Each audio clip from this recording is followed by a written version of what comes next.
চলো, তো তোমরা খোলো পেজ নাম্বার 9, ঠিক আছে? ক্যামেরার দিকে তাকিও না, আমার দিকে তাকাও, ঠিক আছে? ওকে, দেখো প্রমাণ মিটার কাকে বলে। তো আগের দিন আমরা পড়ে নিয়েছিলাম একক সম্বন্ধে, এককের বিভিন্ন মান ইত্যাদি সম্বন্ধে। তো আজকে যেটা পড়বো আমরা সেটা হচ্ছে প্রমাণ মিটার, প্রমাণ কিলোগ্রাম এবং প্রমাণ সময়। আচ্ছা, এই যে মিটার, কিলোগ্রাম, সেকেন্ড, এগুলো অ্যাকচুয়ালি কি বলতো? একক নাকি? কিসের একক বলো দেখি? একটা রাশির একক। সেই রাশিটা কি রাশি? প্রাথমিক রাশি। আগের দিন আমরা বিস্তর আলোচনা করেছিলাম কি সম্বন্ধে? প্রাথমিক রাশি সম্বন্ধে। প্রাথমিক রাশি কাকে বলে বলো কেউ একজন দেখি? যে সকল রাশি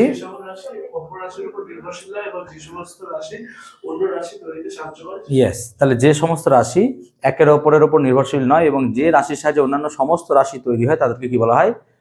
প্রাথমিক রাশি। এই প্রাথমিক রাশি কটা ছিল? 3 রকমের, তাই না? কি কি ছিল? দৈর্ঘ্য, উষ্ণতা, দৈর্ঘ্য, ভর আর সময়। দৈর্ঘ্যের এককটাকে কি বলেছিলাম? মিটার। আচ্ছা, ভরের একককে বলেছিলাম কিলোগ্রাম, আর সময়ের একককে সেকেন্ড। এছাড়াও এসআই সিস্টেমে আরো কটা রাশিকে যোগ করা হলো? 4টি রাশিকে, দিয়ে মোট এসআই কটা হলো? 7টা রাশি। সেই 7টা রাশি কি কি হলো না? তো দৈর্ঘ্য, ভর, সময়, উষ্ণতা, তড়িৎ প্রবাহ মাত্রা, পদার্থের পরিমাণ এবং দীপন প্রাবল্য। এবং প্রত্যেকের একক তোমাদের আমি কি করেছিলাম? লিখে দিয়েছিলাম, মনে পড়ছে ক্লাসে সমস্ত কিছু। সো এগুলোর ডিটেল আমরা আলোচনা করেছিলাম ক্লাসের মধ্যে, ঠিক আছে? আজকে যে টপিকটা নিয়ে আমরা আলোচনা করবো সেটা হচ্ছে প্রমাণ মিটার। তো দেখো তোমাদের যে বইটা পড়ানো হচ্ছে বা ম্যাটেরিয়াল, সেই ম্যাটেরিয়ালসের মধ্যে প্রমাণ মিটার লেখা আছে কি না? তো ফ্রান্সের প্যারিস শহরে, ঠিক আছে, international bureau of weights and measures আছে বলে একটা দপ্তর আছে। সেখানে কি করা হয়েছে? প্ল্যাটিনাম ইরিডিয়াম দিয়ে তৈরি একটি সংকর ধাতু নিয়েছে। কি দিয়ে তৈরি সংকর ধাতু? Platinum iridium. কেন নিয়েছি প্ল্যাটিনাম ইরিডিয়াম? পিটিআইআর। দেখো, এই প্ল্যাটিনাম ইরিডিয়াম দিয়ে তৈরি সংকর ধাতু এর দৈর্ঘ্য প্রসারণ বা দৈর্ঘ্য সংকোচন হয় না। যে কোনো ধাতুর একটা বিশেষ বৈশিষ্ট্য হচ্ছে, যদি উষ্ণতা বাড়ানো হয় না, সেই ধাতুর কি হবে? দৈর্ঘ্য প্রসারিত হয়। আর যদি উষ্ণতা কমানো হয়, ধাতুর দৈর্ঘ্য কি হয়? সংকুচিত হয়। কিন্তু পিটিআইআর, প্ল্যাটিনাম ইরিডিয়াম, এই সংকর ধাতুটা মোটামুটি 90:10 রেশিওতে যদি না হয়, তাহলে এই ধাতু দিয়ে তৈরি যে স্কেলটা তুমি পাবে, the scale you will get from this, তাহলে সেটা কি হবে? মোটামুটি আমাদের কোনো রকমের সংকুচিত প্রসারিত হবে না। এবার যদি সংকুচিত প্রসারিত না হয়, তাহলে এটা কিন্তু স্কেল বানানোর ক্ষেত্রে গুরুত্বপূর্ণ ভূমিকা পালন করবে। হ্যাঁ না বলবে? কারণ আমরা স্কেলের সাহায্যে এমন মাপ নিতে চাই যেটা ঠিক।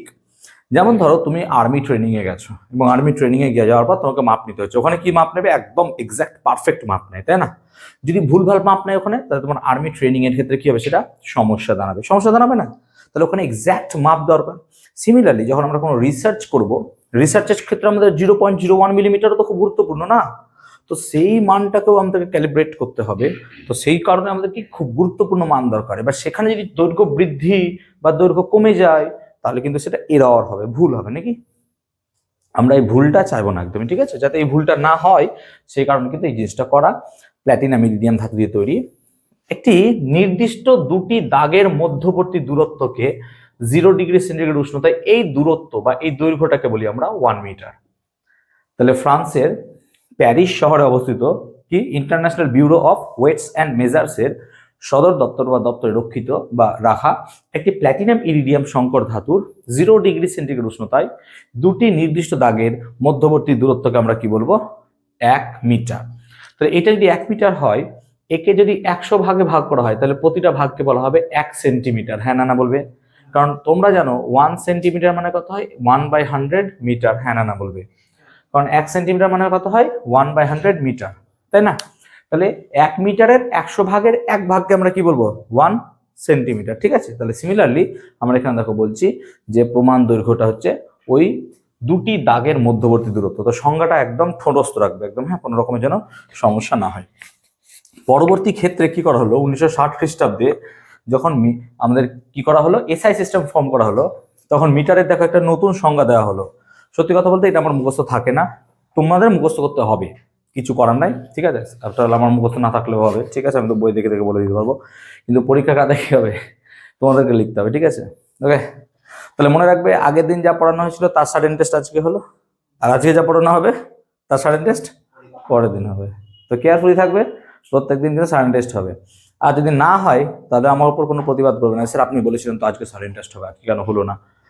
কিছু করার না, যদি কোশ্চেন রেডি না হয় তাহলে করা নাও যেতে পারে, ঠিক আছে? আচ্ছা, এই সংখ্যাটা কি না, তো 86 ভর সংখ্যা বিশিষ্ট ক্রিপ্টন গ্যাসের পরমাণুর দৈর্ঘ্য উদ্দীপ্ত অবস্থায় কমলা লাল রঙের যে আলো বিকিরণ করে তার তরঙ্গ দৈর্ঘ্যের 1650763.73 গুণ দৈর্ঘ্যকে 1 মিটার বলে। তাহলে জাস্ট ইমাজিন করতে পারো, এটা মুখস্থ করা সত্যি কথা আমার পক্ষে সম্ভব নয়, কিন্তু তোমাদের পক্ষে অবশ্যই আমি জানি সম্ভব হবে যেটা, ঠিক আছে। ওকে, এছাড়াও আরো একটা সংজ্ঞা দেওয়া হয়, সেই সংজ্ঞাটা দেখো নিচে আছে, এটাকে দেওয়া হয় সিজিয়াম দিয়ে, ঠিক আছে। ক্লিয়ার হয়েছে? যে মোটামুটি বলা হয় যে সম্মেলনের সেক্রেট হয় যে শূন্য মাধ্যমে আলো 1/299792458 সেকেন্ডে যে দূরত্ব অতিক্রম করে, মানে অ্যাকচুয়ালি 1 আমরা এরকম ভাবে বলতে পারো 1/299792458, এটা হচ্ছে আলোর বেগ। এটা কি হয়? আলোর বেগ। তাহলে 1 সেকেন্ডে যতটা এত সময়ে যে পরিমাণ পথ অতিক্রম করে সেই পথকে বলবো আমরা 1 মিটার। তাহলে এইভাবে সংজ্ঞায়িত করা হয়। দেখো আমার নোটসে আমি 3 রকম সংজ্ঞা দিয়ে রেখেছি, তবে তুমি প্রথম সংজ্ঞাটা মুখস্থ রাখলেও হবে, অসুবিধা নাই। স্কুলে যদি পরীক্ষায় লিখে ফেলো না, ওটা তো রাইট দেয়, তবে আমি বলবো তুমি এটাও লিখতে পারো, তুমি আগেরটাও লিখতে পারো, যে কোনো একটা সংজ্ঞা অবশ্যই মুখস্থ রাখবে, ঠিক আছে। অল্টারনেটিভ সংজ্ঞা অবশ্যই মুখস্থ রাখাটা আমাদের উচিত, সেজন্য দুটো সংজ্ঞা অবশ্যই মুখস্থ রাখবে, ঠিক আছে। এখন এই প্রমাণ মিটারের ক্ষেত্রে আমরা যদি বলি, তাহলে 1 মিটার দূরত্ব কত? ধরো এখান থেকে এতটুকু দূরত্ব হলো 1 মিটার, কিন্তু আমি যদি তার থেকে বেশি দূরত্ব মাপতে চাই তখন কি ইউজ করি? আগের দিন পড়েছিলাম, বলো। 1 মিটার থেকে বেশি দূরত্ব মাপতে গেলে কি ইউজ করবো? কিলোমিটার। আগের দিন পড়লাম না? কিলোমিটার পর কি মাপতে চাই? আরো বেশি মাপতে চাইলে বলো, ক্লাসে করালাম মেগামিটার। মেগার পর কি মাপতে হলে? গিগা, টেরা, এইভাবে মাপি, তাই না? তাছাড়াও দৈর্ঘ্য মাপার আরো অন্যান্য একক সমূহ আছে। যেমন একটা এককের কথা আমরা যদি বলি, সেটা হচ্ছে আলোক বর্ষ। কি বললাম? খাতায় পয়েন্ট আউট করবে, আলোক বর্ষ। আলোক বর্ষ কাকে বলে? মনে রাখবে, আলো 1 বছরে যে পথ যায়, আলো 1 বছরে যে পথ যায় তাকে বলা হয় 1 আলোক বর্ষ। সো মাইন্ড ইট, 1 আলোক বর্ষ বা লাইট ইয়ার। 1 আলোক বর্ষ কাকে বলে না, তো আলো 1 বছরে যে পথ যায় তাকে বলা হয় 1 আলোক বর্ষ। তাহলে আলো 1 বছরে যে পরিমাণ পথ যাবে তাকে আমরা বলছি 1 লাইট ইয়ার। তাহলে 1 লাইট ইয়ার বা 1 আলোক বর্ষ সমান অ্যাকচুয়ালি লিখতে পারি আমরা যে আলো 1 বছরে কত পথ যাবে না, তো পথ সমান আমরা জানি অতিক্রান্ত দূরত্ব সমান বেগ ইন্টু সময়, নাকি? অতিক্রান্ত দূরত্ব সমান কি হয়? বেগ ইন্টু সময়। তাহলে এখানে বেগ কত হবে? তো আলোর বেগ তো আমরা জানি 3 × 10⁸ মিটার পার সেকেন্ড, ঠিক না?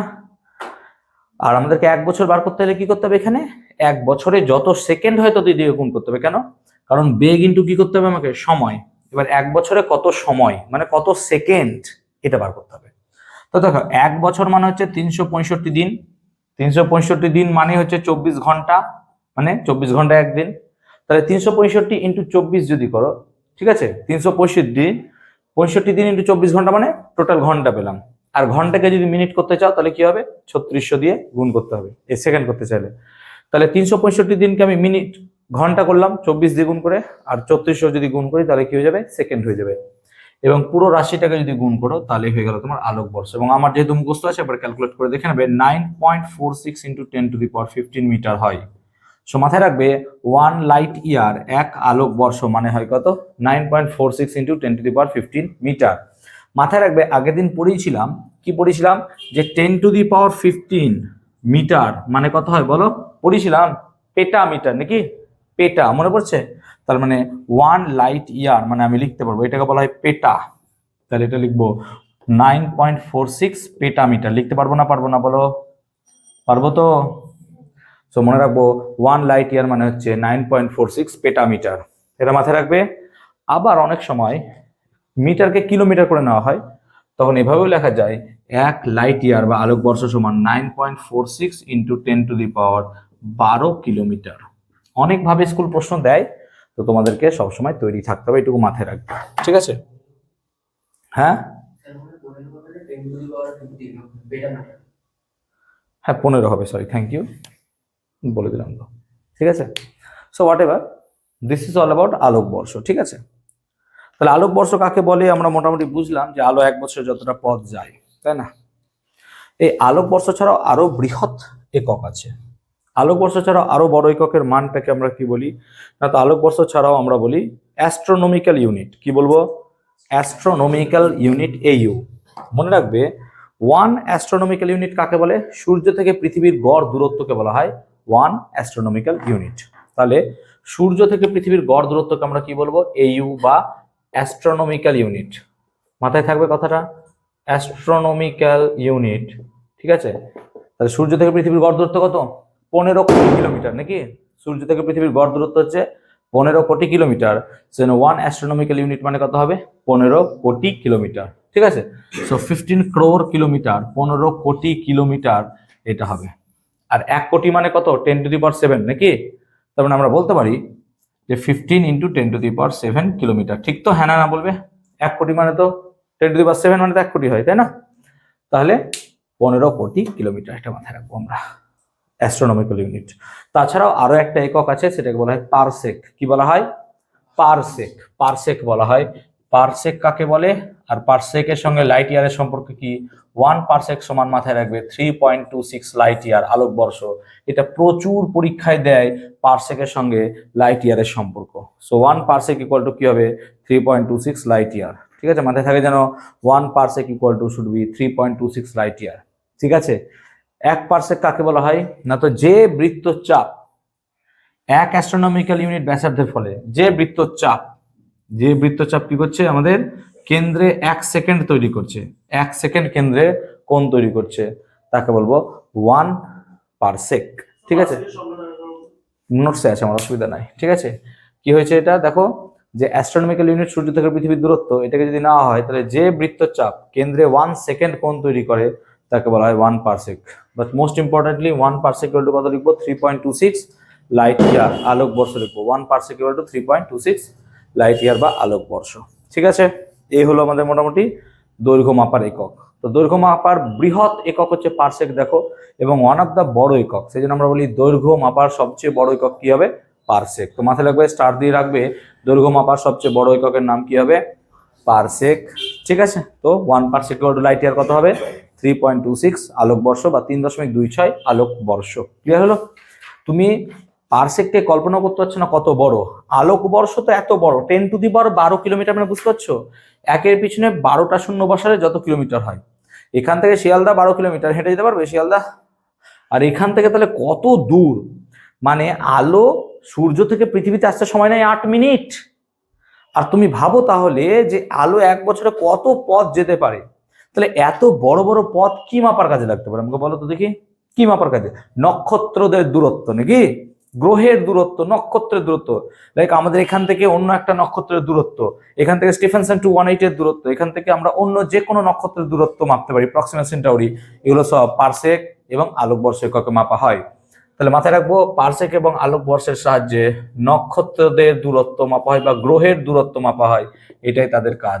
সো নক্ষত্র এবং গ্রহ এদের দূরত্ব মাপা হয় এই পারসেক বা আলোকবর্ষ এককের সাহায্যে। ক্লিয়ার হলো? তাহলে এই হচ্ছে আমাদের মোটামুটি প্রমাণ মিটার এবং তাদের দৈর্ঘ্য। এবার আশা করি প্রমাণ কিলোগ্রাম বোঝাবো। চলো, যাদের টোকা হয়ে গেছে টুকে নাও, না টোকা হলে একটু মিটে নাও, ঠিক আছে? টোকা হয়ে গেছে আশা করছি। চলো নেক্সট। আচ্ছা, এরপর হচ্ছে প্রমাণ সময়টাকে করাই, ঠিক আছে? প্রমাণ সময়। প্রমাণ সময় কাকে বলে? এগেইন সেম জিনিস, আমরা যদি এখান থেকে ভাবি প্রমাণ সময় কাকে বলে, দেখো আমাদের সময়ের ধারণাটা এসছে কোথা থেকে? সূর্য থেকে, নাকি? আমরা দিন বলতে বোঝাই যে সূর্য ওঠা, আর রাত বলতে বোঝায় সূর্যের অস্ত যাওয়া, ঠিক আছে? ক্লিয়ার হয়েছে? এত বাজি ফাটছে কেন? কি আছে এখানে? কারোর বাবার বিয়ে লেগেছে মনে হচ্ছে, ঠিক আছে? বিয়ে হচ্ছে, বিয়ে। তো পটকায় আগুন লাগা, বাজিতে আগুন লাগানো মানে নিজের পকেটে টাকায় আগুন লাগাটাকে আমি বেটার মনে করি, ঠিক আছে? লাইক পটকায় তুমি আগুন লাগাচ্ছ, তাতে কি অন্যেরও ক্ষতি হচ্ছে, অন্যেরও সমস্যা হচ্ছে। সমস্যা হচ্ছে না অন্যেরও? ধরো এখানে কোনো বুড়ো বলবো না আমি, বাট হোয়াট এভার, ঠিক আছে? আস্তে, এখানে যদি কোনো একটা লোক ধরো বয়স্ক শয্যায়িত অবস্থায় আছে এবং হার্টের পেশেন্ট সে, ঠিক আছে? আর এখানে ও নিজের বিয়ের জন্য বোম ফাটাচ্ছে, ঠিক আছে? জাস্ট ইমাজিন করো যে ও যবার বোম ফাটাচ্ছে আর তবার ও বুকে হাত দিচ্ছে, ঠিক আছে? যে বোম ফাটছে, এবার এই বোমটা গেলে বাঁচি, এরপরের বোমটা গেলে বাঁচি, এরপরের বোমটা গেলে বাঁচি, ঠিক আছে? তাহলে এই বিয়ে কি তোমার ভালো হবে, যেখানে একজন মৃত্যুর সঙ্গে পাঞ্জা লড়ছে, সেই বিয়েতে তুমি বোম ফাটাচ্ছ এবং যবারই বোম ফাটছে ও একটা করে অভিশাপ দিচ্ছে, ঠিক আছে? তোর ছেলে হবে না, যা কোনোদিনও তোর কোনোদিন মেয়ে হবে না, ঠিক আছে? তোর হানিমুনে গিয়ে ঝামেলা হবে, এই টাইপের অভিশাপ দিতে থাকে। তো অনেস্টলি সত্যি কথা বলতে বিয়ে করো শান্তি মনে করো না, ঠিক আছে? বিয়ে করলে শান্তি মনে করো, বোম ফাটানোর কোনো দরকারই নাই, বোম ফাটাচ্ছে শুধু শুধু। সো আই রিকোয়েস্ট এভরিওয়ান যে বোম ফাটাবে না, বাজি ফাটাবে না। হ্যাঁ, তোমার যদি মনে হয় যে না আমার টাকায় আগুন লাগানোর দরকার আছে, তুমি টাকা নাও, আগুন লাগাই, দেখো আমার টাকায় আগুন লাগাচ্ছি, দেখো ইটস ভেরি গুড। সো এগুলো তুমি ক্লাস করতে পারো, বাট আমার মনে হয় না যে বোম ফাটানো কি, তুমি ফাটাচ্ছ, অন্যেরও তো ফাটছে তার মধ্যে না, তোমার ফাটলে একার কিছু যায় আসতো না, কিন্তু এতে আমারও ফাটছে, আমি এখন পড়াচ্ছি, রেকর্ডিং করছি, ঠিক আছে? তাতে কি হচ্ছে, ওদের সমস্যা হচ্ছে, ও ফটো বোম ফাটাচ্ছে। এবার এটা যদি শুনতে পারি এখানে আসে, তো 2-5টা বোম মেরে যাবে, ঠিক আছে মার ঘরে বোম, কারণ সবার অধিকার আছে না, ঠিক আছে? আর কি করা যাবে, চলো আসি প্রমাণ সময়।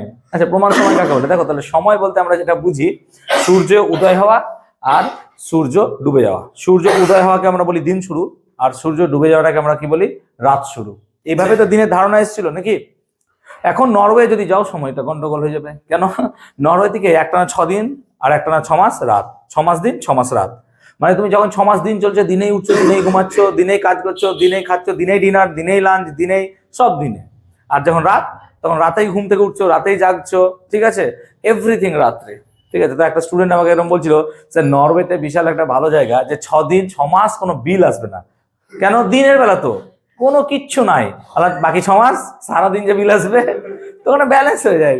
নেচার, প্রকৃতি সাম্য পছন্দ করে। হ্যাঁ, তো 6 মাস যখন বিল আসবে না, বাকি 6 মাস যখন রাত আসবে, তখন তো তোমাকে সারাদিন কি করতে হবে, লাইট জ্বালিয়ে রাখতে হবে, তো তখনও কি আসবে, বিল আসবেই আসবে, ঠিক আছে? ওকে, জোকস অ্যাপার্ট, চলে আসি। আমরা তাহলে বলছিলাম সৌরদিন। তাহলে গড় সৌরদিন বা 1 সেকেন্ড কাকে বলা হয় না? তো 86,400 ভাগের 1 ভাগকে আমরা বলবো কি, 1 সেকেন্ড। দিস ইজ প্রমাণ সময় আমরা বলা হতো, আগেকার কালে এটা বলা হতো যে 86,400 ভাগের 1 ভাগকে আমরা কি বলছি, 1 সেকেন্ড। কিন্তু ডে বাই ডে আমরা কি হচ্ছে, মডার্নাইজ হচ্ছি, এবং নতুন নতুন থিওরি সামনে আসছে। থিওরি যখন আসছে, তখন কি হচ্ছে, এই সংজ্ঞা ডেফিনিশনকেও পাল্টে যাচ্ছে। মনে করো আগেকার কালে আমাদের কি ছিল, পেন্ডুলাম ওয়াচ। পেন্ডুলাম ওয়াচ কেমন, এরকম দুলতো নাকি, ঘড়ি। আগেকার কালে তোমার দাদু দিদাদেরকে জিজ্ঞেস করবে, এরকম ঘড়ি ছিল। পরবর্তী ক্ষেত্রে তার বদলে কোয়ার্টজ ঘড়ি এলো, কি ডিজিটাল ঘড়ি এলো। ডিজিটাল বলবো না আমরা, ঠিক অ্যানালগের নতুন ফাংশন এলো। এখন কি এলো, ডিজিটাল। প্রত্যেকের হাতে স্মার্ট ওয়াচ না, এরকম ব্যক্তি বা এরকম মানে লোক খুঁজে পাওয়া খুব মুশকিল, তাই না? আগেকার হাতে ঘড়ি পাওয়া যেত কেমন, অ্যানালগ ঘড়ি, এখন ডিজিটাল ওয়াচ উঠেছে। ডিজিটাল ওয়াচে ফোন আসছে, দেখছি হ্যালো কেমন আছিস, ঠিক আছে? লাইক এমন একটা কুল ব্যাপার যে ডিজিটাল ওয়াচের কথা বলছি, ঠিক আছে? সো সেটা কোনো ব্যাপার নয়।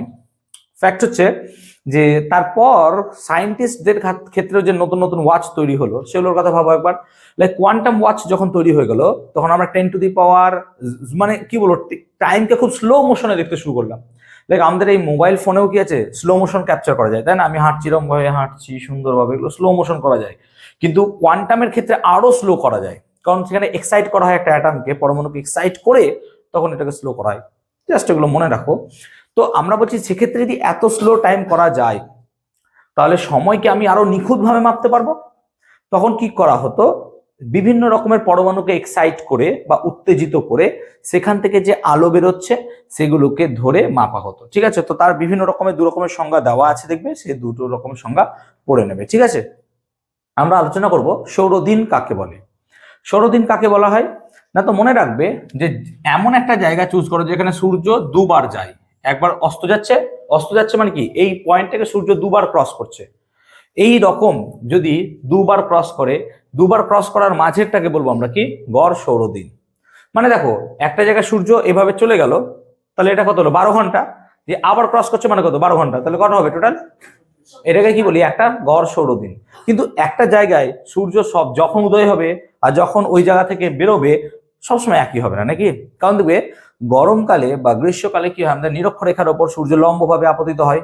আবার হোয়ার অ্যাজ তুমি যদি শীতকালে দেখো, এখন আমাদের এখানে কিভাবে সূর্য আলো দিচ্ছে, তির্যক ভাবে, বলেই তো আমরা ঠান্ডা পাচ্ছি একটু নাকি? তো এইরকম সিচুয়েশনে তো তোমার এটা আলাদা হয়ে যাবে। সেজন্য কি করা হয়, গড় সৌরদিন মাপা হয়। গড় সৌরদিন মানে এরকম 365 দিন নিলে, যে কত দিয়ে ভাগ করবে, 365 দিন দিয়ে, তাহলে কি হয়ে যাবে, গড় সৌরদিন পাবে। তাহলে এটাকে আমরা কতদিন ধরবো, 365 দিন। 365 দিন দিয়ে কত দিয়ে ভাগ করবো, আবার 365 দিয়ে, তাহলে আমরা একটা গড় সৌরদিন পেয়ে যাব। তাহলে এইভাবে আমরা কি পেতে পারি, গড় সৌরদিন, ঠিক আছে? এ হচ্ছে প্রমাণ সময়। ক্লিয়ার হচ্ছে প্রমাণ সময়? তো প্রমাণ সময় মাপার যন্ত্রের নাম কি, তোমরা সকলে জানো, কি হয় সেটা, ঘড়ি। ঘড়ির সাহায্যে আমরা সময় মাপি নাকি, এবং প্রমাণ সময়টাকে 1 সেকেন্ডকে ধরা হয়, 1 সেকেন্ড, সেকেন্ডের রেসপেক্টে আমরা সবকিছু মাপি। ঘড়ি বিভিন্ন রকমের হয়, একটু পরে পড়াবো আমরা, আজকের ক্লাসে হোক বা পরের ক্লাসে হোক, ঠিক আছে? ক্লিয়ার হয়েছে কনসেপ্টটা, বুঝতে পারলাম? এবার হচ্ছে প্রমাণ কিলোগ্রাম। এগেইন প্রমাণ কিলোগ্রামের সংজ্ঞাটা কি বলবো আমরা, এগুলো দেখো মুখস্থ করতে হবে, তাছাড়া কিছু উপায় নাই, এই সংজ্ঞাগুলো সব আমাদেরকে মুখস্থ করতে হবে, আমি দাগিয়ে দেবো একটু পরেই, তোমরা সেগুলো মুখস্থ করবে। তাহলে প্রমাণ কিলোগ্রাম কাকে বলে, ওই যে সেম ছিল ফ্রান্সের প্যারিসের international bureau of weights and measures এর মধ্যে প্ল্যাটিনাম ইরিডিয়াম সংকর ধাতু দিয়ে তৈরি একটি চোং মানে সিলিন্ডার, সেই সিলিন্ডারের যে ভর, সিলিন্ডারের ভরকে কি বলবো আমরা, বলো 1 কিলোগ্রাম। তাহলে যে কোনো একটা এরকম সিলিন্ডার রাখা আছে, কোথায় রাখা আছে, ফ্রান্সের প্যারিসের international bureau of weights and মেজার্সে, এবং এর ভরকে বলছি আমরা 1 কিলোগ্রাম। তোমাদের আগের দিন আলোচনা করেছিলাম 1 কিলোগ্রামটা কিন্তু স্ট্যান্ডার্ড, যেমন আমরা যে বাটখারাগুলো ব্যবহার করি সেগুলো কি হচ্ছে 1 কেজি, এটা কিন্তু ইন্টারন্যাশনালি স্বীকৃত। এখন তুমি এখান থেকে এই অংশটুকু কেটে বাদ দিয়ে বলছো আমার বাটখারাটা এরকম হবে, হবে না ওরকম বাটখারা, তোমার জুতো খুলে মেরে দেবে, তাই না? যে 1 কেজি বাটখারা এরকম হবে না কখনো। এবার এরকম তোমার সাইজ আলাদা হতে পারে, তুমি বাটখারাটাকে এরকম স্টার শেপে নিলে, আমার বাটখারা আমি এরকম নেবো, আমার চয়েস, কিন্তু তুমি স্টার শেপে নাও, কিন্তু এর ভর কত হতে হবে, 1 কেজি হতে হবে। এবার তুমি এখান থেকে একটা পায়াকে গায়েব করে দিলে, দিয়ে বলে আমার বাটখারা এরকমই হবে, হবে না বাবা, তাহলে 1 কেজি থেকে এইটুকু কমে গেল, তাহলে যখনই তুমি চিনি 1 কেজি নিতে যাবে এই পরিমাণটা কি হয়ে যাবে, কম হবে। এবার তুমি কি কম নেবে, নেবে না, তাহলে ওই চিনি ছুঁড়ে একে মারবে দোকানওয়ালাকে, যাই আমাকে ঠিক করে দে।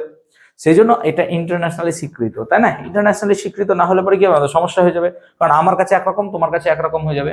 যেমন বায়োলজিতে কি করা হয়, আমাদের সাইন্টিফিক নেম মনে রাখতে, নাকি জানো তো সাইন্টিফিক নেম, বিজ্ঞানসম্মত নাম 9-এ পড়াবেন স্যার তোমাদের। তো এই সাইন্টিফিক নেম কেন মনে রাখতে হয় আমাদেরকে, ধরো আমি যে ফুলটাকে জবা বলছি, উড়িষ্যায় তো সেটাকে জবা নাও বলতে পারে, আমি গোলাপকে গোলাপ বলছি, ঠিক আছে, আর উড়িষ্যায় গোলাপকে পদ্ম বলছে। তাহলে আমি উড়িষ্যায় লিখে পাঠালাম, জানিস আমাদের এখানে খুব ভালো গোলাপ হয়েছে, ও গোলাপ তো আর বুঝছে না, কারণ ও গোলাপ ফুলটাকে জানি কি, ওখানে নাম কি, ওখানে নাম কি, পদ্ম। তাহলে কি সমস্যা হয়ে গেল, ধরুন আমাদের বাড়িতে কি অনেকে নিক নেম দেয় নাকি, যেমন কারোর নাম হয় কি বিভিন্ন রকমের নামে, পচা, পচু, পটলা, এরকম বিভিন্ন রকমের নাম দেয়, ঠিক আছে, তো বিভিন্ন রকমের নাম দেয়। তো এইরকম নামে যদি তোমাকে চিঠি লেখে কেউ, এই পটলা শোন রে, এটা কি মানে দাঁড়ায় ভাই, তোমাকে স্কুলের নাম ধরে ডাকছে পটলা, পচু, মনা, কচি, এরকম ভাবে নাম ধরে ডাকছে, ইটস নট গুড, ফানি, নামটা শুনতে ভালো লাগছে, বাট তোমার অথেন্টিসিটি কিছু থাকছে না, তাই না? পটলা তো 500 জনের নাম হবে, তুমি পাড়ায় শুধু ওই পটল শোন, পটল দেখবে 5টা পটল আছে হাজির হয়ে গেছে, ঠিক আছে? সো আমাদের অথেন্টিসিটি লাগবে, সেই কোনো অথেন্টিসিটির জন্য আমাদের কি হয়, একটা স্ট্যান্ডার্ড দরকার হয়, স্ট্যান্ডার্ড যদি না থাকে না, খুব সমস্যা। সেই জন্য আমরা সবসময় যে কোনো একটা রাশিকে স্ট্যান্ডার্ড ধরে নিই।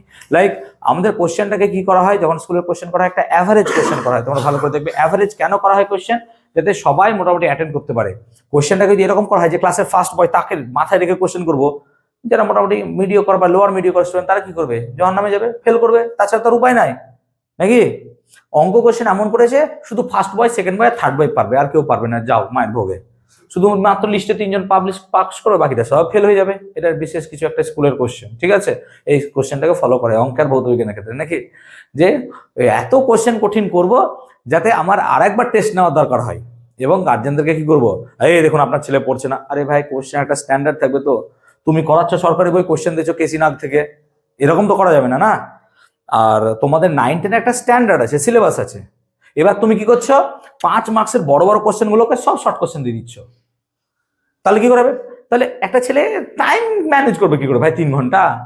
আর তোমার ব্রেন আর আমার ব্রেনের মধ্যে পার্থক্য আছে তো, তোমার ব্রেন একরকম, আমার ব্রেন একরকম, আমার ওয়েল ম্যাচিওরড ব্রেন, তো আমি যেটা ক্যালকুলেশন এত তাড়াতাড়ি করতে পারবো, হয়তো তুমি অত তাড়াতাড়ি পারবে না, পারতেও পারো, বাট আমি বলছি যে হয়তো পারবে না, তাহলে আমি আমাকে মাথায় রেখে তো কোশ্চেন করবো না, আমি তো সেই পরীক্ষা দেবো না, পরীক্ষা তোমরা দেবে। সেজন্য দেখো তোমাদের যে সাডেন টেস্ট নেওয়া হয় তাতে কি করা হয়, 20 মার্কসের প্রশ্ন দেওয়া হয়, নাকি? 20 মার্কসের মধ্যে 15টা শর্টই দেওয়া হয়, আর 5 থাকে ব্রড, তার জন্য 20 মিনিট টাইম। বলো কি খারাপ দেওয়া হয়, কারণ 15টা শর্ট প্রশ্ন করতে খুব বেশি তোমার 6 থেকে 7 মিনিট লাগবে যদি পড়ে থাকো, আর বাকি 15 মিনিট তোমার হাতে এমনি হেলাই থাকবে, তো 20 মিনিট দেওয়াটাও অন্যায়, 15 মিনিট দেওয়া উচিত, তাও 20 মিনিট আমি দিয়ে রাখি, ঠিক আছে? বুঝতে পারলাম? তাহলে প্রমাণ সময়, প্রমাণ কিলোগ্রাম, এগুলো ভরলাম, প্রমাণ ভর, ঠিক আছে? তাহলে এগুলো একটু আমরা পড়ে নেবো প্রত্যেকে সেই নোটস থেকে, ঠিক আছে? আচ্ছা, এরপর হচ্ছে আয়তনের একক। আয়তনের একক বলা হয় ঘনমিটার, আয়তনের একক হচ্ছে ঘনমিটার। লাইক তোমার কাছে ধরো একটা ঘনক আছে, তাহলে তার আয়তন কত হবে? তোমরা নিজেরাই জানো, দৈর্ঘ্য প্রস্থ আর উচ্চতার কি করতে হয়? গুণ করতে হয়। তাই দৈর্ঘ্য প্রস্থ আর উচ্চতা যদি গুণ করো তাহলে হচ্ছে আয়তন। তাহলে আয়তনের একক কি করে হবে? দেখো, দৈর্ঘ্যের উচ্চতা মিটার, দৈর্ঘ্যের একক মিটার, প্রস্থের একক মিটার, উচ্চতার একক মিটার। দৈর্ঘ্য প্রস্থ উচ্চতা যদি গুণ করো তাহলে একক কি হবে? মিটার কিউব, মানে হচ্ছে ঘনমিটার। এটা হচ্ছে ঘনমিটার। ঘনমিটার হতে পারে, তুমি তার সঙ্গে সঙ্গে সেন্টিমিটার কিউবও নিতে পারো নাকি, সেমি কিউব। এটা তো হবে, এটা হবে এসআই পদ্ধতিতে, এটা কি হবে? সিজিএস পদ্ধতিতে।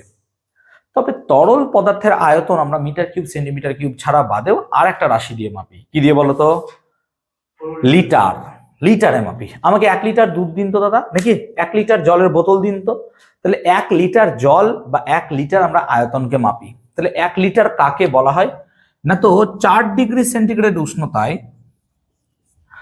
1 কেজি ভরের জলের আয়তনকে 1 লিটার বলে। তাই 4 ডিগ্রি সেন্টিগ্রেড উষ্ণতা যখন আন্ডারলাইন করলাম, তার কারণ আছে। 4 ডিগ্রি সেন্টিগ্রেড উষ্ণতায় 1 কেজি ভরের জলের আয়তনকে আমরা কি বলছি? 1 লিটার। এই 4 ডিগ্রি সেন্টিগ্রেড উষ্ণতায় কি করা হয়? যে কোনো অবস্থায় জলের ঘনত্ব কত হয়? 1 গ্রাম পার সিসি, মানে হচ্ছে 1000 কেজি পার মিটার কিউব। ঠিক আছে? তার মানে আমরা বলছি কি, 1 গ্রাম সিসি একটা জলের ঘনত্ব। এখন 4 ডিগ্রি সেন্টিগ্রেডের বদলে যদি আমরা উষ্ণতাটাকে চেঞ্জ করে দিই, কেমন? ধরো 4 ডিগ্রি সেন্টিগ্রেডের বদলে আমি কি করলাম? না তো আমি 4 ডিগ্রি সেন্টিগ্রেডের বদলে নিলাম হচ্ছে 2 ডিগ্রি সেন্টিগ্রেড বা 10 ডিগ্রি সেন্টিগ্রেড। আমরা বিভিন্ন রকমের মান নিলাম।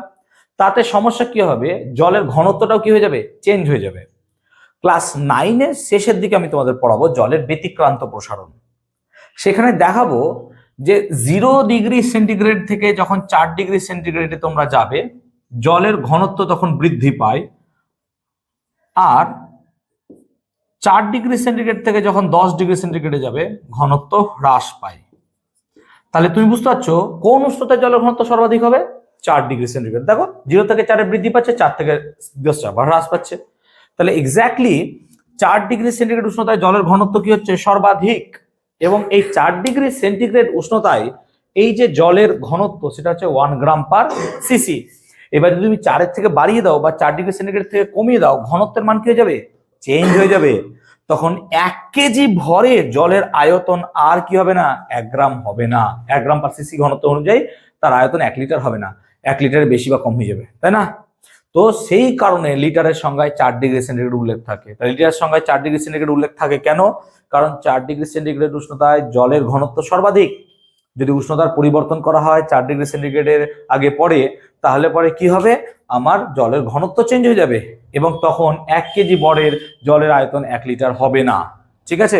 সেই কারণে 4 ডিগ্রি সেন্টিগ্রেড উষ্ণতায় জলের ঘনত্ব 1 গ্রাম পার সিসি। এই কারণে আমরা লিটারের সংজ্ঞায় 4 ডিগ্রি সেন্টিগ্রেড উল্লেখ রাখবো। তাহলে 4 ডিগ্রি সেন্টিগ্রেড উষ্ণতার উল্লেখ কেন লিটারে থাকে, আশা করি সেই পার্টটুকু বুঝতে পারলাম। তাছাড়াও তোমাদের লিটারের ছাড়াও আরো একটা পদ্ধতিতে আমাদের মাপা হয়, সেটা কি হচ্ছে? গ্যালন, নাকি 1 গ্যালন। গ্যালন তো মনে রাখবে, গ্যালনের সাহায্যে কিন্তু মাপা হয়। ঠিক আছে? তোমরা বলবে বা নেক্সট দিন দেখে আসবে 1 গ্যালন সমান কত লিটার হয়। 1 গ্যালন সমান কত লিটার হয় এটা বাড়ি থেকে খুঁজে আসবে। এবং গ্যালনের সঙ্গে সঙ্গে ব্যারেল বলে একটা কথা আছে, ব্যারেল। দেখবে আগেকার কালে কি হতো? মদের ব্যারেল বলতো, নাকি মদের ব্যারেল। তো ওই ব্যারেল, 1 ব্যারেল সমান কত গ্যালন বা কত লিটার, এই দুটো তোমরা বাড়ি থেকে দেখে আসবে। নেক্সট দিন নাহলে আমি বলে দেবো, অসুবিধা নাই, আমার তো জানাই আছে। কিন্তু 2-একটা জিনিস তোমাদের টুকটুক করে থাক, যাতে তোমরা একটু বাড়িতে দেখতে থাকো। ঠিক আছে? আয়তনের একক সম্বন্ধে বোঝালাম, ঘনত্বের একক বোঝালাম। চলো এবার আমরা যে ভর মাপছি, সবসময় তো আমরা এই বড় বড় ভর মাপবো না, কেজি, গ্রাম, কিলোগ্রাম। আমরা অনেক সময় ছোট ভর মাপি। সেই ছোট ভর মাপার জন্য আমরা কি কি একক ব্যবহার করতে পারি? দেখো, তুমি যখন সোনার ভর মাপবে না, সোনা নিশ্চয়ই কেজিতে মাপবে না। এবার তোমার বাপের বহুত টাকা হলে তুমি কেজিতে মাপবে, সেটা পরের কথা। বাট তোমার নিশ্চয়ই বাড়িতে এত সোনা নাই যে কেজি সোনা মাপতে হবে তোমাকে, না? সেটা হয়তো আম্বানির বাড়িতে সম্ভব, ঠিক আছে? তোমার বাড়িতে সম্ভব নয়।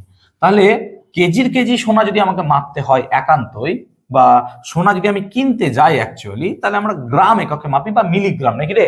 গ্রাম বা মিলিগ্রাম এককে মাপি।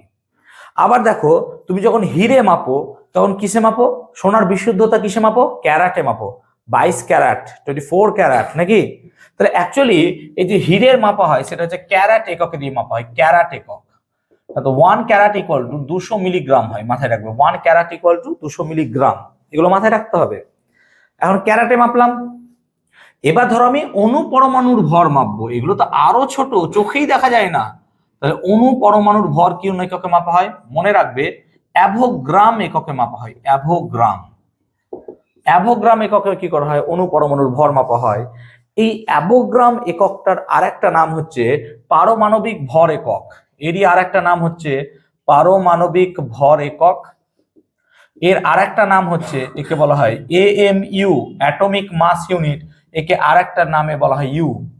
তাহলে অ্যাকচুয়ালি দেখো অ্যাভোগ্রাম, পারমাণবিক ভর একক, AMU, ইউ সব কিন্তু একই। এবং এর মান কত? মনে রাখবে 1 AMU মানে হয় 1.6605 into 10 to the power -24 gram. So 1 AMU এর সাথে গ্রামের সম্পর্কটা এটা। আর যদি কেজি সম্পর্ক বলে 1 AMU সমান 1.6605 into 10 to the power -27 KG. তাহলে পারমাণবিক ভর একক আমরা বুঝলাম অ্যাভোগ্রাম। ঠিক আছে, ক্লিয়ার হয়েছে? ক্লিয়ার? তাহলে ভরের ক্ষুদ্র এককটা আমরা বুঝলাম। ঠিক আছে, নেক্সট আমরা যদি ক্ষেত্রফলের ক্ষুদ্র একক দেখি সেটাকে বলা হয় বার্ন। বার্ন হচ্ছে ক্ষেত্রফলের ক্ষুদ্র একক, ক্ষেত্রফলের ক্ষুদ্র একক। এবং মাথায় রাখবে 1 barn equal to 10 to the power -28 metre square. এটা পরীক্ষায় অনেক স্কুলে দেয়, 1 বার্ন ইকুয়াল টু কত মিটার স্কোয়ার। তাই মাথায় রাখবে ক্ষেত্রফলের ক্ষুদ্র একক হচ্ছে বার্ন, এবং 1 বার্ন ইকুয়াল টু হয় 10 to the power -28 metre square. ঠিক আছে, হ্যাঁ, 10 to the power -24 gram, 1.6605 into 10 to the power -24 gram. কোন একটি কার্বন পরমাণুর 1/12 অংশের তুলনায় কোনো একটা পরমাণুর যত গুণ ভারী সেটাকে বলা হয় পারমাণবিক গুরুত্ব। এখন যদি কোনো পরমাণুর প্রকৃত ভর মাপতে হয় না, তোমাদের মোলের ধারণা চ্যাপ্টারে পড়াবো, সেখানে বার করা হয় 1/অ্যাভোগাড্রো সংখ্যা। এবার এটা সম্বন্ধে তোমাদের ধারণা নেই বলে আমি এখন আর বলছি না, যখন মোল পড়াবো তখন এই অ্যাভোগ্রামটা আমি ডিটেল বলে দেবো। তো এখন জাস্ট মাথায় রাখো এটুকু যে অ্যাভোগ্রাম জিনিসটা কি। ঠিক আছে, ওই অ্যাভোগাড্রো সংখ্যাটা যখন পড়াবো তখন বলবো। এইটা তো অ্যাভোগাড্রো সংখ্যা ছিল না তোমাদের, না এইটা তো অ্যাভোগাড্রো সংখ্যা ছিল না, তো সেই কারণে এই টপিকটাকে আমি বলছি না। কারণ ওখান থেকে যদি বোঝাতে শুরু করি এখন আরো কি হবে, বিস্তর আলোচনা হবে। আর আমরা তো ফার্স্ট টার্মের মধ্যে মোলটাকে কমপ্লিট করে নেবই, তাই এই পার্টটা মোলে আরো ভালো করে ডিটেল আমরা বুঝবো যে প্রকৃত ভর মাপার এককটা হয় AMU বা ইউ। ক্লিয়ার হচ্ছে কনসেপ্টটা? বুঝতে পারলাম? ক্লিয়ার হলো? ওকে। ভরের আরো একটা একক আছে ভর, সেটা হচ্ছে চন্দ্রশেখর লিমিট। আমাদের বিজ্ঞানী চন্দ্রশেখরের নাম অনুসারে হয়েছে। 1 Chandrasekhar limit equal to 1.4 into সূর্যের ভর। না তো চন্দ্রশেখর লিমিটের সাহায্যে কি মাপা হয়? বিভিন্ন নক্ষত্র বা গ্রহের ভর মাপা হয়, বিভিন্ন নক্ষত্র বা গ্রহের ভর মাপা হয় চন্দ্রশেখর লিমিটের সাহায্যে।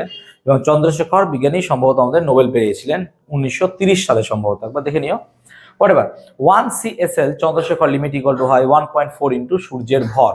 1 CSL মানে হচ্ছে 1.4 ইন্টু সূর্যের ভর, এটা মাথায় রাখতে হবে। তো এই ছোটখাটো পয়েন্টগুলো পরিমাপ চ্যাপ্টার থেকে আমরা প্রচুর কোশ্চেন করব। তোমাদের আরেকটা বই আছে দেখবে প্র্যাকটিস ম্যাটেরিয়ালের জন্য, সেই প্র্যাকটিস ম্যাটেরিয়ালের বইয়ে প্রায় কতগুলো কোশ্চেন আছে এই চ্যাপ্টার থেকে, প্রায় 150 থেকে 200 শর্ট প্রশ্ন আছে।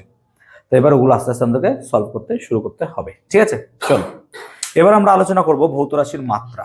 ঠিক আছে, টপিক করো, খাতা খোলো, লেখো মাত্রা। ভৌত রাশির মাত্রা কাকে বলে?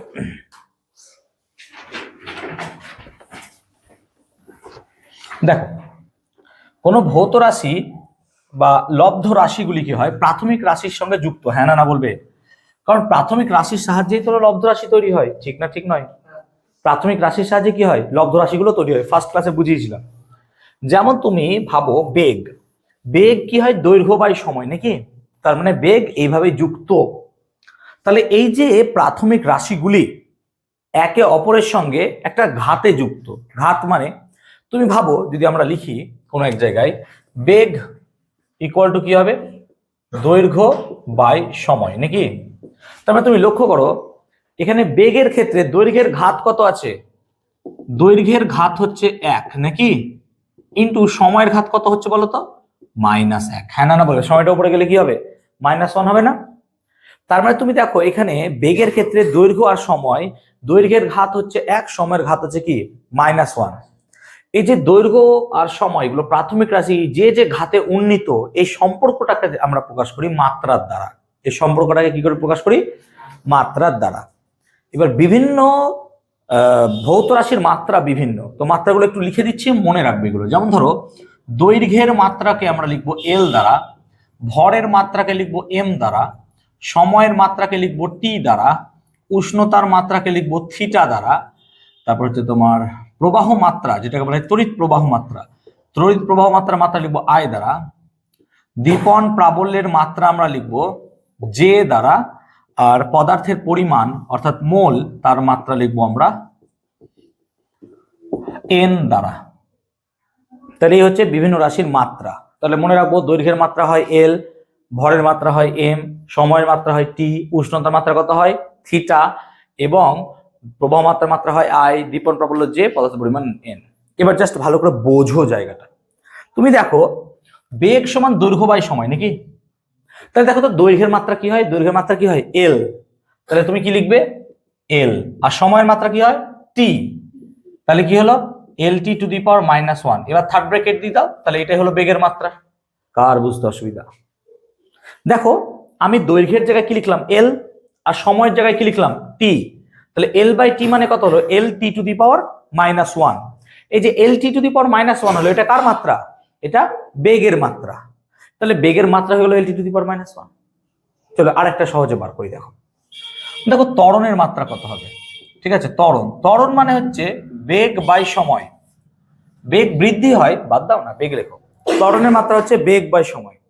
তাহলে এখন তুমি আগে থেকে পেয়ে গেছো বেগের মাত্রা। দেখো তো পেয়েছো কিনা? বেগের মাত্রা কত না, তো তোমরা জানো capital L T to the power -1। ঠিক বলছি তো?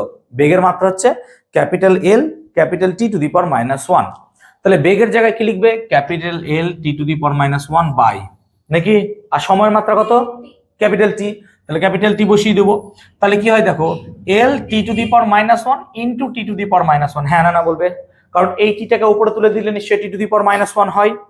আর আমি কি করব? টি to the power -1 T to the power -1 গুণ করলে কত হবে? T to the power -2। নিশ্চয়ই তোমরা এটা জানো, সূচকের নিয়ম। তাই ত্বরণের মাত্রা কত হবে? এল টি টু দি পাওয়ার -2। বুঝতে পারলাম ত্বরণের মাত্রা কি হবে? এল টি টু দি পাওয়ার -2। চলো পরেরটা বার করি। বল। বলের মাত্রা কত হবে? তাহলে ভাবো, বল মানে হচ্ছে ভর গুণিত ত্বরণ। বল মানে হচ্ছে ভর গুণিত ত্বরণ। তাহলে ভর গুণিত ত্বরণ মানে কি হবে? ভরের মাত্রা কি হচ্ছে? এম, আর ত্বরণ কত হচ্ছে? এল টি -2। হ্যাঁ না বলবে, তাই তো? ভরের মাত্রা দেখো এম, আর ত্বরণের মাত্রা কি? এল টি টু দি পাওয়ার -2। তাহলে কত হবে? এম এল টি -2। বলো হবে না? হবে না? আচ্ছা এবার দেখো কার্য। কার্য মানে হচ্ছে বল ইন্টু সরণ। আর আগের দিন বুঝিয়েছিলাম সরণ মানে কি হয়? দৈর্ঘ্য। হ্যাঁ না বলবে, আগের দিন বলেছিলাম সরণ মানে কি হয়? দৈর্ঘ্য। তাহলে বলের মাত্রা কি হচ্ছে? এম এল টি -2। বলের মাত্রা কি হচ্ছে? এম এল টি -2। আর সরণ মানে তো দৈর্ঘ্য, আর দৈর্ঘ্যের মাত্রা কি হবে? এল নাকি। তাহলে অ্যাকচুয়ালি কত হলো? M L square T to the power -2। তাহলে M L square T to the power -2 এটা কার মাত্রা? কার্যের মাত্রা। চলো এবার যদি আমরা ক্ষমতার মাত্রা বার করি। ক্ষমতা মানে হচ্ছে কার্য বাই সময়। প্রত্যেকে চেষ্টা করো দেখি ক্ষমতার মাত্রা কি হয়। ক্ষমতার মাত্রা বার করো, কার্য বাই সময় কি হবে দেখি, সকলে চেষ্টা করো। চলো প্রত্যেকে চেষ্টা করো, প্রত্যেকে চেষ্টা করবে।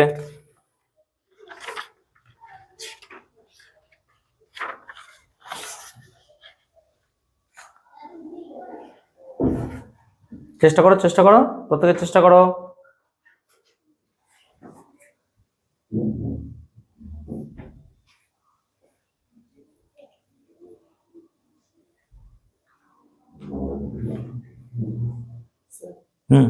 m l to the power 2 t to the power -3। Yes, M L square T to the power -3। Very good. দেখো কার্যের মাত্রা কত হচ্ছে?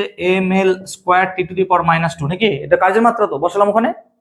আর নিচে কি লিখবো? সময়ের মাত্রা। সময়ের মাত্রা কত হয়? টি। এখন লক্ষ্য করো M L square T to the power -2 into কত হবে? T to the power -1। আর T to the power -2 T to the power -1 গুণ করলে কত হয়? -2 -1 -3 নাকি। নিশ্চয়ই এটা জানি আমরা। M L square T to the power তাহলে কত হবে? -3। তাহলে এটা হচ্ছে ক্ষমতার মাত্রা। বুঝতে পারলাম না? নাও না তো ক্ষমতার মাত্রা, ঠিক আছে। আচ্ছা ক্ষমতার মাত্রা হলো তারপর আমরা বার করি চাপের মাত্রা। চলো, তাহলে চাপ মানে হচ্ছে বল বাই ক্ষেত্রফল। তাহলে লক্ষ্য করো, বলের মাত্রা হচ্ছে ml/t-2 আর ক্ষেত্রফল হচ্ছে l স্কোয়ার, নাকি? তাহলে আমরা যদি একটা এল এর সাথে একটা এল স্কোয়ার কাটি, তাহলে একটা এল পড়ে থাকে, তাহলে কত হবে ml-1t-2। তাহলে এটা হচ্ছে আমাদের চাপের মাত্রা। তাহলে মাথায় রাখবো চাপের মাত্রা হচ্ছে ml-1t-2। ঠিক আছে, নেক্সট আমরা যে ঘনত্বের মাত্রা বার করি, ঘনত্ব। তাহলে ঘনত্ব হচ্ছে দেখো ভর বাই আয়তন। আচ্ছা, ভরের মাত্রা কি হবে? ভরের মাত্রা m, রাইট। আর আয়তন মানে কি? দৈর্ঘ্য ইন্টু প্রস্থ ইন্টু উচ্চতা। এখন দৈর্ঘ্যের মাত্রা কি হবে? l, বা বলতো প্রস্থের মাত্রা কি হবে? l ই হবে। আর উচ্চতা মাত্রা কি? l। তাহলে l into l into l, নাকি? তাই তো হওয়া উচিত, দৈর্ঘ্য ইন্টু প্রস্থ ইন্টু উচ্চতা। অর্থাৎ ঘনত্বের মাত্রা হবে ml⁻⁻3। l কিউবটাকে উপরে গেলে কত হবে? l⁻⁻3। সেজন্য ঘনত্বের মাত্রা কি হবে? ml⁻⁻3। ঠিক আছে, ওকে। চলো, এবার হচ্ছে আধান। আধান এটাকে আমরা কিউ দিয়ে লিখবো, অর্থাৎ প্রবাহ মাত্রা ইন্টু সময়। তাহলে প্রবাহ মাত্রা ইন্টু সময় যদি হয়, তাহলে প্রবাহ মাত্রার মাত্রা কত? আই, নাকি? দেখো এখানে লেখা আছে প্রবাহ মাত্রার মাত্রা হচ্ছে আই। তাহলে অ্যাকচুয়ালি আই ইন্টু কত হবে? টি, তার মানে আইটি। তাহলে এইটা হচ্ছে আমার আধানের মাত্রা। ঠিক আছে, এবার আমরা যদি তড়িৎ বিভব বার করি, দেখো এই রাশিগুলো তোমরা হয়তো জানো না, আস্তে আস্তে পড়বে তোমরা, কিন্তু এখন জেনে রাখো তড়িৎ বিভবের মাত্রা কি হয়। না তো তড়িৎ বিভব মানে লেখা যায় কার্য বাই আধান। কি লেখা যায়? কার্য বাই আধান।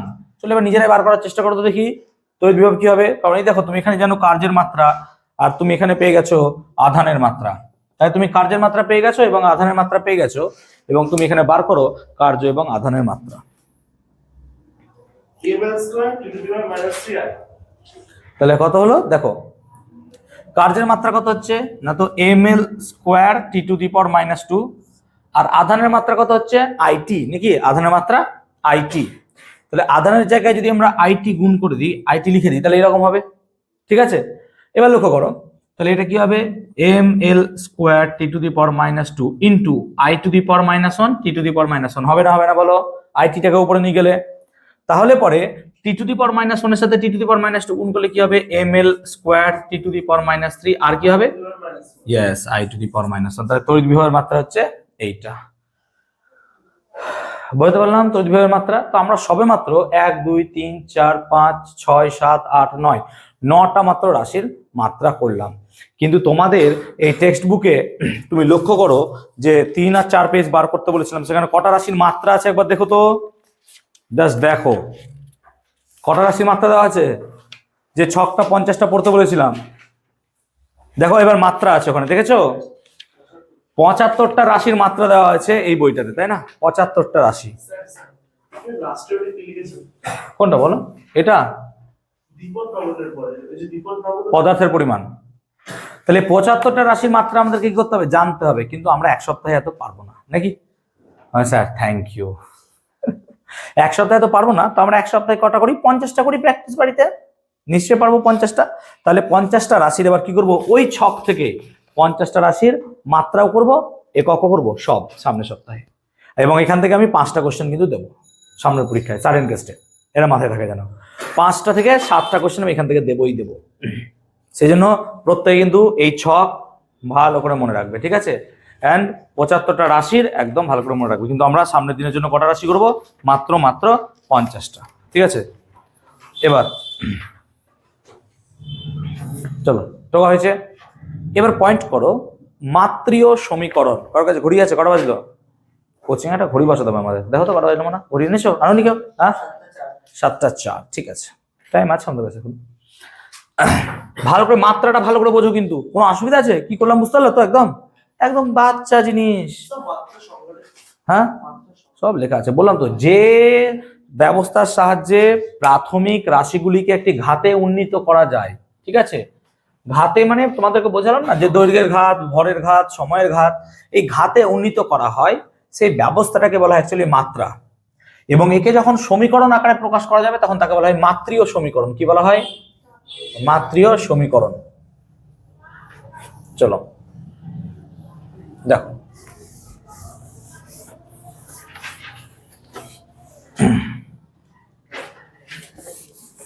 ক্লাস বুঝতে অসুবিধা হচ্ছে কিছু বলো, এত দূর পর্যন্ত কোনো সমস্যা আছে?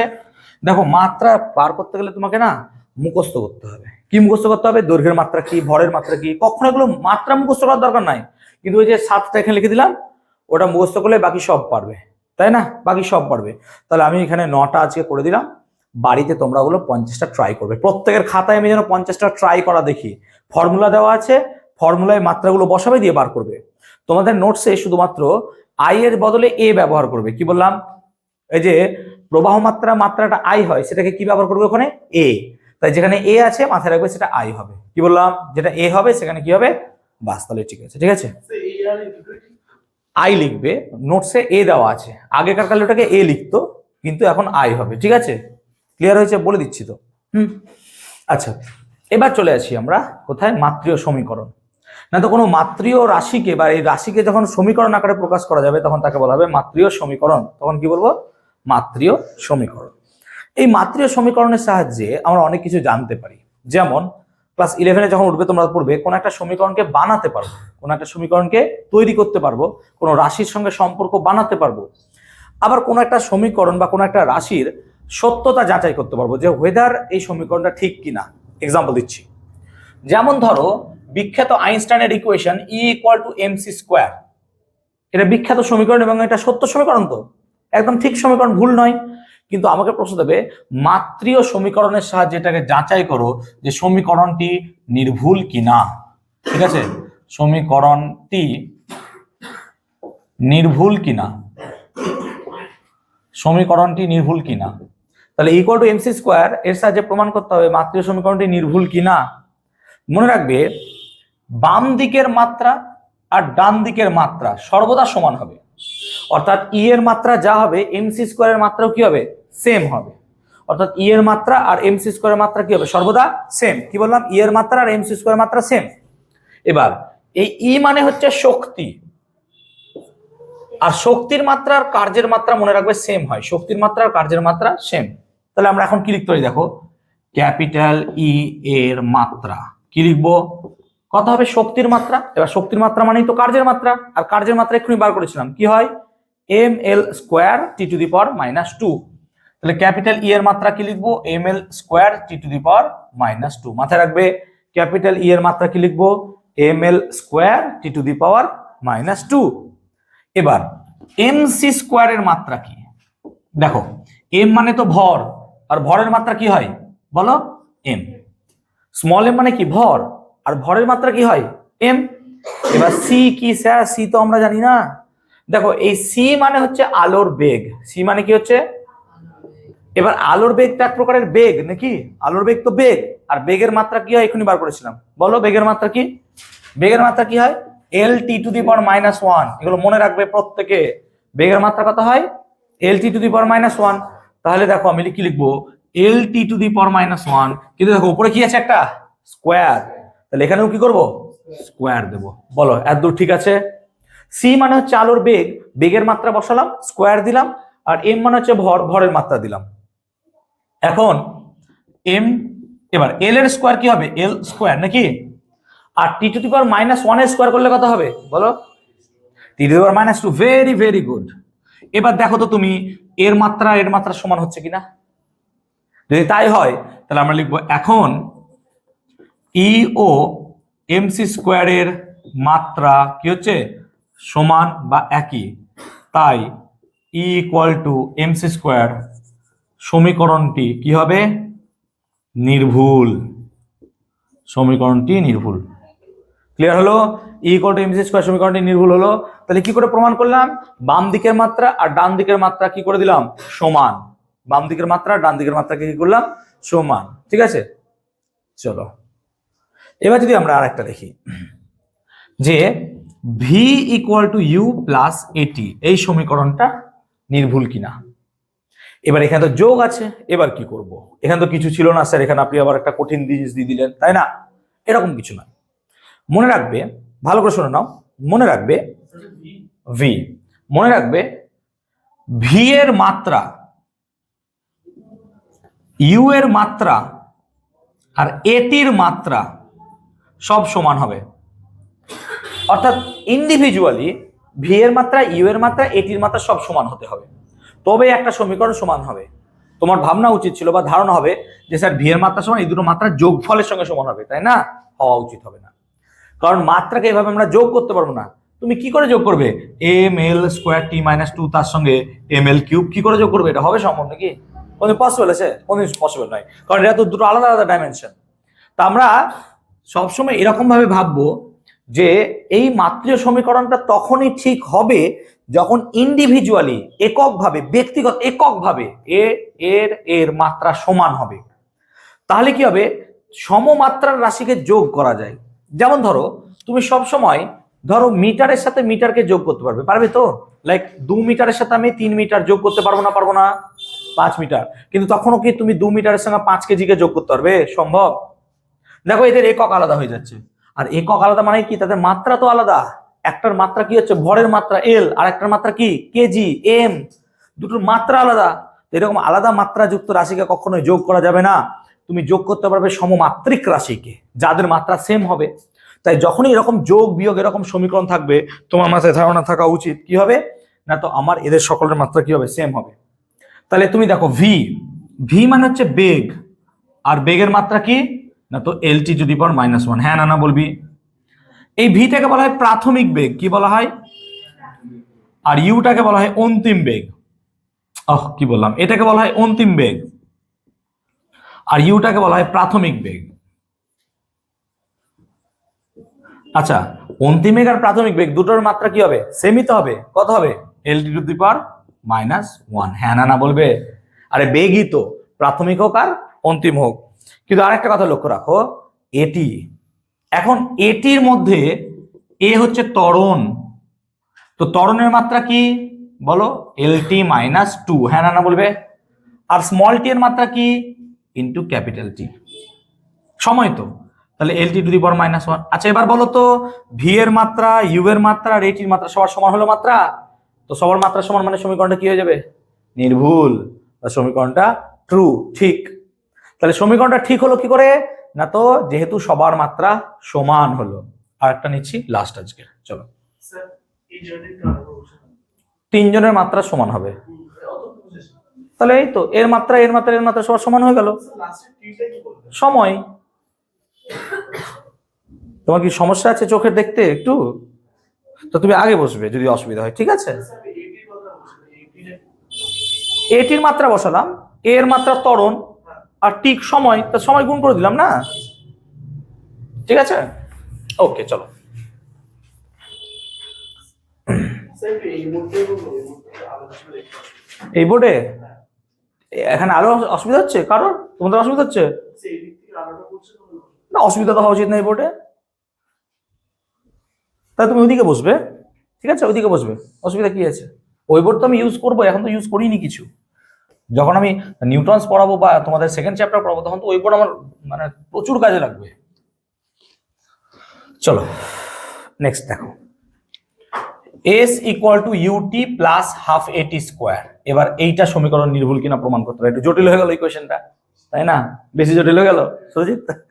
ওকে, শ্রীনন্দ কি জটিল হয়ে গেল বেশি? আচ্ছা আমরা সহজ করে দিচ্ছি। দেখো তাহলে লজিক অনুযায়ী এর মাত্রা আর এই পুরোটার মাত্রা সব কি হবে? সমান নাকি? হ্যাঁ না বলবে? এটা এসে গেলাম তো। আচ্ছা এস হচ্ছে দূরত্ব, আচ্ছা দূরত্ব মানে তো দৈর্ঘ্য নাকি? তার মাত্রা কি হবে? হ্যাঁ না বলবে? এস মানেই তো দূরত্ব, আর দূরত্ব মানে কি? দৈর্ঘ্য, আর দৈর্ঘ্যের মাত্রা কি হবে? এল। সিমিলারলি ইউটি এর মাত্রা কি হবে?